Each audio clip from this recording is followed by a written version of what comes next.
በኢትዮጵያ ውስጥ ካሉ ጥንታዊ ዋሻዎች መካከል አንዱ ነው። በወላይታ ዞን የሚገኘው የሞቼና ቡራጎ ዋሻ ጥናቶች እንደሚያመለክቱትም ዋሻው ከ58000 ዓመት በላይ ዕድሜ ያስቆጠረና የሰው ልጆች መኖሪያ ሆኖም አገልግሏል። ስፍራውን ከኢትዮጵያውያን ተመራማሪዎች ባለፈ በፈረንሳይና በአሜሪካ ሳይንቲስቶችም ሰፊ ጥናት ተደርጎበታል። በጥናቱም የጥንት ሰዎች ይጠቀሙባቸው የነበሩ የድንጋይ መሳሪያዎች፣ የከሰል ቅሪቶችና የሰው ልጅን አኗኗር የሚያሳዩ ፍንጮች መገኘታቸውን በዋሻው ዙሪያ የተደረጉ ጥናቶች ያሳያሉ። ይህ ዋሻ ከታሪካዊ ይዘቱ በተጨማሪ በአካባቢው ያለው የተፈጥሮ መስህብ ጎብኚዎች ደጋግመው እንዲጎበኙትም ያደርጋል። ስፍራውን የደቡብ ኢትዮጵያ ክልል መንግስት ኮሚኒኬሽን አገልግሎት ባዘጋጀው የሚዲያ ጉብኝት ቡድን ምልከታ በተደረገበት ወቅት የወላይታ ሶዶ ከተማ ቱሪዝም መምሪያ ኃላፊ ወይንሸት መና እንዳሉትም ስፍራው ታሪካዊ ከመሆኑ ጋር ተያይዞ በርካታ ጎብኚዎች በስፋት እንደሚጎበኙ ጠቁመዋል። አካባቢው ለጎብኚዎች ምቹ እንዲሆን እንደ ተቋም እየተሰራ እንደሆነ ይናገራሉ። ከ8000 እስከ 70000 ዓመት ያስቆጠረ ዋሻ ነው። ይሄ ዋሻ ከዚህ በፊት ታሪካዊ ዋሻ የሚታወቅ ዋሻ ነው። ይሄን ቦታ ለመጎብኘት ሰፊ የውጭ ቱሪስቶችም ጭምር የሀገር ውስጥ ቱሪስቶችም ጭምር መጥቶ ብዙ ጥናት ያደረጉበት ስመገናና ዋሻ ነው።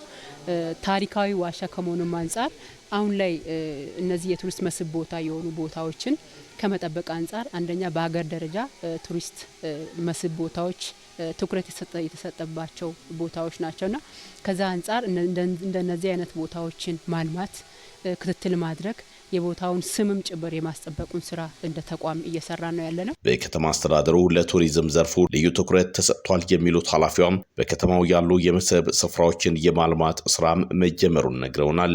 ዳሞታ ተራራ ፏፏቴ ያለበት ፕሮጀክት 5000 ተራራ ያለውን ስራ ጀምረናል። እሱ በቅርብ የምናጠናቀቅ ይሆናል እንደ ከተማ። ከዛ ውጪ ቢታባታ ተብሎ ታሪካዊ አባቶቻችን እህል ማከማቻ የሚያስቀምጡበት ቢታባታ ሶዶ ከተማ ላይ ገነሜ መንደር ላይ የሚገኛለ ዋሻዎች አሉ።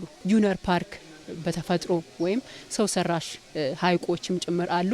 እነዛን አጠቃላይ ጨምሮ ከነሱም ውጪ አዲስ ከተማው አሁን ሬጂዮፖሊ ከተማ ነው። አዲስ የተካለሉ አካባቢዎች አሉ። እነዛ አካባቢዎችም ላይ ያሉ የቱሪስት መስህብ ቦታዎችንም ጭምር ለማልማት ትልቅ እቅድ ይዘን እንደ ተቋም እየሰራን ያለን። እንደ ሀገር ትኩረት ከተሰጣቸው ዘርፎች አንዱ የቱሪዝም ዘርፉ መሆኑን የሚናገሩት የደቡብ ኢትዮጵያ ክልል መንግስት ኮሚኒኬሽን አገልግሎት ኃላፊው አቶ ኃይለማርያም ተስፋይ ክልሉ እምቅ የቱሪዝም አቅም ቢኖረውም ባለው ጸጋ ልክ መጠቀም እንዳልቻለ ተናግረዋል። ይህ ሀብቱ እንዲታወቅና ለኢኮኖሚው አበርክቶ እንዲኖረው የማስተዋወቁ ስራ ላይ ትኩረት ማድረግ ያሻል። የአሁኑ ጉብኝትም ይህን ታሳቢ ያደረገ ነው ብለዋል። ቱሪዝም ሀብት እንደ ሀገር ትኩረት ከተሰጣቸው የኢኮኖሚ ዘርፎች አንዱ ነው። እነዚህ ሀብቶች በየአካባቢው በብዛት ይገኛሉ። ነገር ግን በደንብ አላስተዋወቅናቸውም እና የሚያስፈልጋቸውን መሰረተ ልማት አላሟላንላቸውም።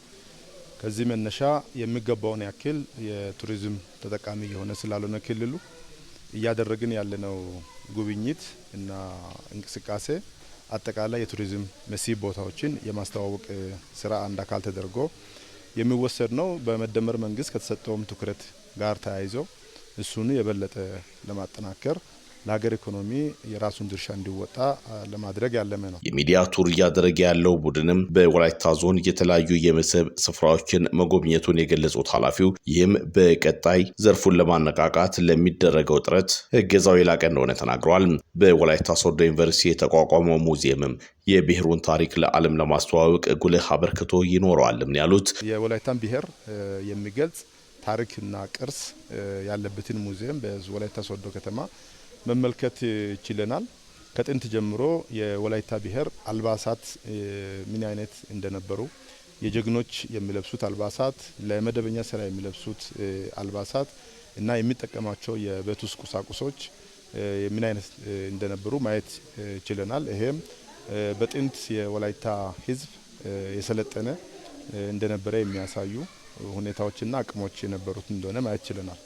የእርሻ መሳሪያዎችን እንዲሁም የግብይት ሳንቲሞችን ጭምር በራሱ ጊዜ ፈጥሮ እየተጠቀመ እንደነበረ ማየት የሚያስችሉ እንቅስቃሴዎችን አይተናል። ማራኪ የሆነው የሞቼና ቡራጎ ዋሻ በቀጣይ በመዳረሻ ስፍራ ልማት ላይ ከተሰራ ለአካባቢው ትልቅ ጥቅም መስጠት የሚችል እንደሆነም ተናግረዋል። የወላይታ ዞን ዋና አስተዳዳሪ ረዳት ፕሮፌሰር ሳሙኤል ተሰማም በዞኑ ያሉ የቱሪስት መዳረሻ ስፍራዎች አለመልማታቸውን ጠቅሰው በቀጣይ የማልማት ስራው በትኩረት ይከናወናል ብለዋል። ዞናችን 117 የሚሆኑ ለቱሪስቶችን መሳብ የሚችሉ በርካታ ስፍራዎች አሉ። ሁሉ አለሙ አብዛኛው ማለት ነው። ስለዚህ ዋናው ቤዚክ ትግሉ ምንድነው? የመንገድ ችግር፣ የመሰረተ ልማት ችግር፣ ቱሪስቶች እንደፈለጉ ወደሚፈልጉበት ደርሰው ለማየት የሚያስቸግር የመሰረተ ልማት ችግር አለ። እሱ ላይ እንሄድበታል። በክላስተር ከፋፍለን ወረዳዎችን፣ ከተማ አስተዳደሮችን ከፋፍለን ቱሪስት መስህቦቻችን ቢያንስ መንገዱን የሚያስፈልጉ ሌሎች ቱሪስቶች መጥተው የሚያርፉበትን መሰረተ ልማቶችን የመስራት ስራዎችን እየሰራ እንገኛለን። ይሄን አጠናክረን እንቀጥላለን። የወላይታ ሶዶ ዩኒቨርሲቲም በሀገር በቀል እውቀት ጥናት ተቋሙም የብሔሩን ባህልና ታሪክ ከማጥናት ባለፈም በመስህብነት እያገለገለ ይገኛል ይላሉ በወላይታ ሶዶ ዩኒቨርሲቲ የባህልና ቅርስ አጥኚና የሙዚየሙ አስጎብኚ እያሱ ጎጃብ። ከ380 በላይ ቅርሶች እዚህ ሙዚየም ላይ አሉ። እንደገና ደግሞ ጓሮም ላይ ያሉ እንደዚህ እየጠፉ ካሉት አትክልቶች በሙሉ መድኃኒትነት ያላቸው ናቸው። ጓሮ ላይ ያሉት የቡና ቅመሙ መድኃኒትነት ያለው ነው። እንሰቱ መድኃኒትነት ያለው ነው። የምተከሉ እንጨቶችም አገር በቀል እንጨቶች እየጠፉ ያሉትንም እዚህ በር ላይ የተከልናቸው እንደ ብሳና እንደ ኮሶ እንዲሁም ደግሞ እንደ ዋንዛ እንዲሁም ደግሞ እንደ ዝግባ የመሳሰሉትን እዚሁ ተክለን ሰውን እንደ ዶቅማ የመሳሰሉትን የምናስተምረው ማለት ነው። ስለዚህ እነዚህ ቅርሶች እዚህ ቦታ ላይ መቀመጥ አንደኛ የብሔሩን ታሪክን ቅርስን ለትውልድ እንዲሻገር ለማድረግ ነው። ሌላኛው ደግሞ የሀገር ውስጥም ሆነ የውጭ ቱሪስት በሚመጣበት ጊዜ በቅርብ እንዲመጣ ነው። ስመጣ በቅርብ ያንን ለመጎብኘት እንዲቻል ነው ማለት ነው።